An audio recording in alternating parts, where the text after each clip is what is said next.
All right, thanks for jumping on. Going back to yesterday, faced a ton of adversity throughout the game with injuries, being on the road, being down early, but really proud of our guys and the fight and competitive spirit they showed. They never lost their poise, continued the battle. A lot to build upon for sure. Our guys are certainly hurting today because we fully expected to win that game yesterday, and our guys are hurting that we didn't. A lot has been made of our starts on the road, and it wasn't great, but after the first quarter, it was 7-3 after one quarter of play, and we had some starts last year where we were down 28-0 and 14-0 a couple times on the road. So 7-3 after the end of the first quarter. Midway through the third quarter, it's 21-16, and we got the ball and momentum, and then unfortunately went 3 and out and punted the ball back to them and got it to the fourth quarter. We've been telling our guys all along, winning on the road in the SEC is really, really hard. Withstand the initial surge at the beginning of the game, which felt like we did for the most part, and then just get it to the fourth quarter and win it, because we pride ourselves on being a fourth quarter team. And we weren't yesterday. We got outscored in the fourth quarter. We turned the ball over way too many times in the fourth quarter, and that makes it hard to win as well. But a lot to correct, but so much to build upon, and really excited about the potential of this team as we continue to get better. And there's got to be a strong sense of urgency to improve with our team. Some guys that we as a coaching staff, we don't do players of the game when we lose, but we do like to recognize guys that played really, really, really well. And offensively, felt like Juice Wells obviously did. Javon Gwynn, Spencer Rattler, and Juju McDowell all played really, really well. Defensively, Darius Rush, Zach Pickens, and Nick Eamon-Wari played really, really well. And then special teams-wise, Xavier Leggett and Juju McDowell played really, really well. Xavier did a great job on two of those kickoff returns. We're sitting here sick today because going back and looking at it, we had a great opportunity on both those to, I think, score touchdowns. So that's something we got to continue to get cleaned up and correct. But injury updates, Mo Kaba and Jordan Strawn will certainly be out this week and won't play against Georgia, and we'll have some more information for you on that once we're able to talk to those guys a little bit more face-to-face, Mo and Jordan. And then everybody else should be good. There's a chance that Corey Rucker will be able to play. Christian Beal-Smith is good. Boogie got hurt yesterday, Huntley, but came back and should be fine. And talked to R.J. Roderick at practice tonight, and he told me he felt great and was playing Saturday. So hopefully we'll be able to get through the week and be in a good shape from an injury standpoint. But with these guys down, key for us is going to be to continue to develop depth. We clearly got worn down in some ways yesterday defensively. We were on the field way too many plays, and part of that's Arkansas, part of that's us. We got to get ourselves off the field, and but our guys are out there for a lot of plays yesterday, and we've got to continue to develop depth, especially with these injuries. We love our freshman class. You guys have seen that with Nick Eamon-Wari and DQ Smith, to name a couple, but some of these other guys, Stone Blanton, Donovan Westmoreland, Bam Scott's not a freshman, but Bam Scott, and all these other young DBs. And then up front, we with Jordan being out, obviously Jordan Birch and Gilbert Edmond, become essentially our top two guys right now. But we need those other guys behind them to continue to come along. So game 2 of a long football season, got a lot of work to do, but excited about the potential of this group and take any questions that you guys have in the remaining time. Shane, it's Dave.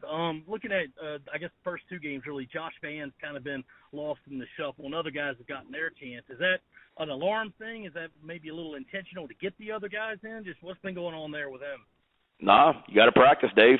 And the guys that practice the best are the ones that are going to play on Saturday. And it's not like we had a plan to throw the ball to Juice Wells like we did yesterday. Juice Wells practices his ever-living rear end off, and it shows on Saturdays. And I'm not saying that Josh doesn't. We had some things in the game plan for Josh yesterday, specifically, specific packages for Josh. We had him one-on-one on a deep ball down the sideline. He's one-on-one with their corner, and we weren't able to connect. So, everybody on our team, last year is over. So whatever the crap happened in 2021 with our football team, you don't just get the right at any position, offense, defense, special teams, to automatically just assume that role. We talk about competition in this program, and we compete every single day in practice. And the guys that earn it in practice, they get the opportunities to play on Saturdays, and with the guys that we brought in at receiver and tight end, we got more weapons, we got more depth, we got more competition, and every single person's got to elevate their game. But Josh is a key part of this offense. Josh will continue to be a key part of this offense. But yesterday, Juice Wells obviously was playing his butt off and getting open, and we found a way to get him the ball as well. So I've told those receivers, tight ends, running backs, if you think you're all going to catch 10 balls and carry the ball 25 times a game every single week, it's not going to happen. We got more depth around you, and every single week is going to be different. You may, catch 10 balls one week. You may catch one ball the next. I don't know, but we're proud of all those guys, and they're all working to make themselves better. Hey, Shane, it's Hale. I was curious, you mentioned a second ago about having some things you felt like you guys could build off of from yesterday. What are some of those areas you guys feel good about that you can grow moving forward? Well, you guys are going to look at like the rushing yards and probably not take into account that, we had, I think, a 3rd and 1, a 4th and 1, that we were able to convert the 4th and 1 on. Down on the goal line, we had 2 handoffs or whatever that were down there on the 1 or 2 yard line, so certainly that's going to affect your stats. But if you just look at runs in the first and second down runs, I want to say we averaged close to 4 or 5 yards a run yesterday and popped some in there. So we've got to continue to build that up and develop that. And it's like I told you guys after the game yesterday. That was our plan going into it, was to throw it a little bit more and for different reasons. But we did a nice job. We ran the counter play for a touchdown with Marshawn, and they've got everybody up on the line of scrimmage. It's a 0 blitz, double mug look, and we blocked it great and ran the counter, for a touchdown. So I saw signs of us being able to run the ball. I saw more and more receivers continuing to get open. I saw Spencer become more and more comfortable with what we're doing offensively. I saw, Nick Eamon-Wari was probably one of the 6 best players on that field yesterday, and that's counting every single player from Arkansas. That kid is a hell of a football player. So I saw him start his 2nd game ever as a true freshman on the road and play his butt off. I saw some young guys be able to come in and show some ability to rush the passer. So there's a lot, kickoff return. We had a great opportunity to return a kickoff and whatnot. So there's lots of things. There's good things in every win. There's good things in losses that you can take from it. And there's bad things in wins. There's bad things in losses. So today was no different than last Sunday. Hale, it's coming in and looking at what we did well, what we didn't do well, how we got to coach it better, how we got to coach it differently, and get ready to grind and do it again this week. Shane, this is Mike Drift. I wanted to ask you, I know you do your press conference over there in Columbia in front of everybody tomorrow, but just some initial impressions of Georgia. They lost 15 guys to the NFL and kind of only scored 3 points yesterday in the second half against FCS team. What do you think about the Bulldogs, and what are your initial impressions? Well, we do that press conference on Tuesday, Mike, so you can come over here for it since Kirby does his tomorrow, I think. I honestly haven't watched them. I got into the office early this morning and was studying our game from yesterday. I've been in meetings with coaches and players since 12 noon this afternoon, and we literally just got off the practice field. So I watched the opening 2 series of Oregon. I lied to you, I've watched them a little bit. The opening 2 series of the Oregon-Georgia game that Oregon had when they played, and that's it. I didn't see any of the game yesterday, and I didn't see any of their game against Oregon live on television. But they're obviously really good. They're obviously really, really well coached. They've obviously got a ton of players returning on offense, and they're extremely talented on defense. And, they're going to be tough, hard-nosed, physical, and really well coached. Well, let me follow up then on Spencer Rattler. I was pretty impressed also yesterday. In terms of bringing him along in the offense, I mean, this guy's obviously dynamic and skilled. Have we still not seen his ceiling? How much more do you think we can see from Spencer in terms of his production? Because his talents and skills just scream out at you.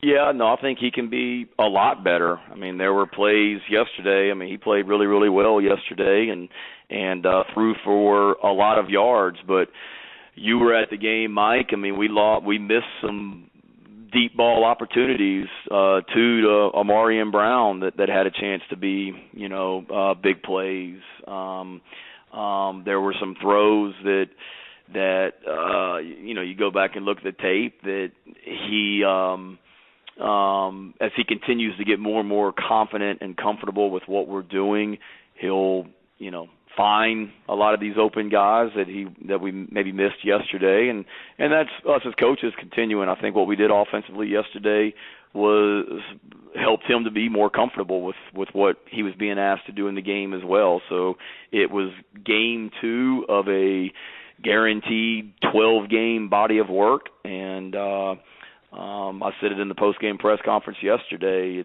We're better than we were the week before against Georgia State, but we're still not as good as we're going to be as we continue to get this run game going, hopefully. That'll help him in the passing game also. So I say that about us as a team, but that's all of us as individuals and as well. I mean, we all should be. It's a sense of urgency to improve as a football team. Hey, Shane, it's Phil Kornblut. Going back to Nick for a moment, why do you think he was so overlooked in the recruiting world when he was coming out of Irmo? And how do you feel as a head coach in getting a player like that and just seeing him blossom so quickly since he got to your program? Yeah, that's a good question, Phil. I don't know. I mean, he's so talented, and I remember when he came to our camp in June of 2021, I'm sitting there saying, how does this kid not have, tons of offers right now?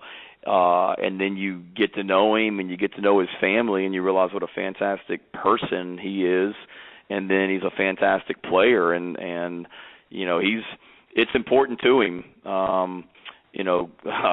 Even on the plane ride out to Arkansas, Coach White and Torian were, sitting next to each other, but Nick was in the back with some of the players, not sitting around Torian and Clayton, and Torian called Nick up and put him in the middle seat with him and Clayton, so Torian could just watch tape with him for the flight out to Arkansas on Friday, and Nick loves that stuff. I mean, it's important to him. And I'm happy for him. I mean, give Torian credit for getting him ready to play and Clayton for getting him ready to play, but credit for that, for him, I mean, for what he's done, to me, goes back to him and his family. He's a fantastic young man and fantastic player, and it's great to see a local guy has success, and it's great, proud of our coaches too, because I've been a part of a lot of staffs that they see a guy and it's like, well, how many offers does he have? 0. Well, we probably don't need to offer him right now. There's no need to, and we didn't. We were like, heck, we need to get this kid in our program right now, regardless of who's offered him or who hasn't offered him. So he's been awesome. Yeah, and a quick follow-up. The fact he took on Jefferson one-on-one on that play down around the goal line and really kind of stuck him and stood him up, is that maybe a clip that you show your players and say, this is how we need to do it? Yeah, that was a physical football game for sure, and I know our guys are beat up in a lot of ways today, but that KJ Jefferson, he took some shots yesterday too from Nick especially, and he was certainly a bright spot because we tackled terribly yesterday, which was disappointing because we've really been a good tackling team in practice and in games. And again, give Arkansas credit for a lot of that. They're hard to get down. The running back is super talented, and the quarterback is super talented. But we missed way too many tackles. But you can't say that about Nick. He made some one-on-one tackles that certainly, when we're putting together teach tapes of how we want it to look, you can point to some of his tackles from yesterday for sure. Coach, hey, Shane, it's Mark Wiseman. How are you? Hey, Mark. How are you? Good. You mentioned you watched some Oregon. What do you see Will Muschamp's touch being on this defense, and what do you make of them still kind of chugging along with the changeover from Dan Lanning to how they have it now? I mean, it looks like they haven't, missed much. And like I said, I mean, I've literally watched 2 series of the game. I mean, I got it sitting here in my office right now, and I got it on the computer. I'm on play 16 right now. Oregon's got the ball 1st and 10 on the right hash on the 25-yard line after a score, I think. So within the first 15 plays, it's hard to say what kind of influence Will's had. I mean, we all know, you guys know how involved Kirby is with the defense. Glenn Schumann's been with him for a long time. Kirby came up with Will, so it's not like there's going to be wholesale changes. They're going to continue to be really, really well coached and play really, really good defense. Yeah, Coach, you mentioned a little bit earlier that, touches for certain players can kind of vary just depending week to week. I wanted to ask how much of that is, matchups you see from opponents, and then how much of that is, maybe what worked well in the week before and things like that? I think it's a combination of everything. Certainly you're going to watch tape and have different ways that you want to attack the team that you're getting ready to play personnel-wise, and then schematically what they do. Certainly a lot of it is trying to build on what you did last week as well, and finding out things that you do well. I mean, Spencer has showed against Georgia State he's able to make plays out of the pocket when we move the pocket, so we had a few more designed ways to move the pocket for him yesterday. But every week we go into the game saying we need to get the ball in the hands of our playmakers, and we have more playmakers. Marshawn Lloyd, Jalen Brooks, Austin Stogner, Jaheim Bell, Juice Wells, DK, Omarion, Josh Vann. I know I'm forgetting somebody in there. I mean, we got a lot of good playmakers. Juju McDowell. So there's only so many plays, so many balls to go around, but we always want to find ways to get the ball in the hands of our playmakers for sure. Hey Shane, it's Ben Briner. Had a bit of a technical question going back to Arkansas. It seemed like they, at least from the TV angle, were leaving 5 guys in the box a lot. A layman might look at that, say you'd want to run the ball more. What is it that Arkansas does that makes that maybe less of an advantageous run spot than someone on the outside might think? I think when you play a lot of those teams that have that number of guys in the box, it's how are they fitting the run, and typically, it may look like that on the snap, but there's going to be a safety flying downhill at some point. There's going to be a nickel or outside linebacker that's going to be fitting the run as well. At some point, they're not going to stay that way typically.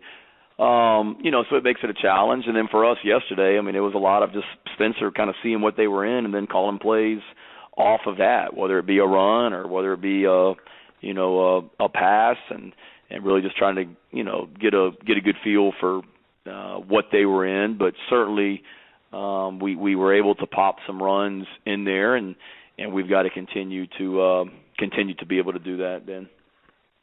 Thanks, Shane. Hey, Go ahead, Emily. Sorry. You mentioned that Gilbert Edmonds is going to be taking over for Jordan Straughn. Where do you feel like he's at in terms of his development and being able to, step into the shoes of someone that experienced? Yeah, he's done a good job, even last year. I mean, I can remember each week last year, Mike Peterson, when he was here, talking about Gilbert, and Gilbert's going to be a really good player as he continues to get older. And he's stepped up. He played a lot of meaningful snaps yesterday, and Gilbert can certainly rush the passer. The thing with Gilbert is he's got to continue to be better at playing the run as well. But excited about his potential, and then all the guys on that as well. We've all got Tyreek Johnson, Terrell Dawkins, Hot Rod Fitton, Brian Thomas. All those guys at the edge spot have to be better. Last week you mentioned 2 or 3 times on your own about the perimeter blocking and how much that struggled.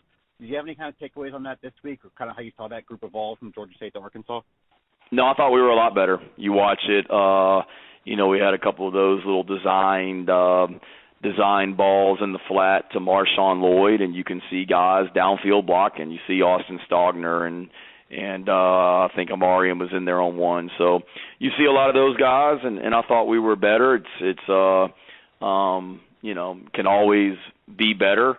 But certainly it'll be a big challenge this week. I mean, watching the beginning of the Oregon-Georgia game, I mean, Oregon kicks the ball out there on the perimeter a couple times, and if you pause it when the receiver or running back catches the ball, you say this is about to be a big play, and then Georgia's doing a great job getting off blocks and making tackles. So we were better, but still got to be a lot better for sure.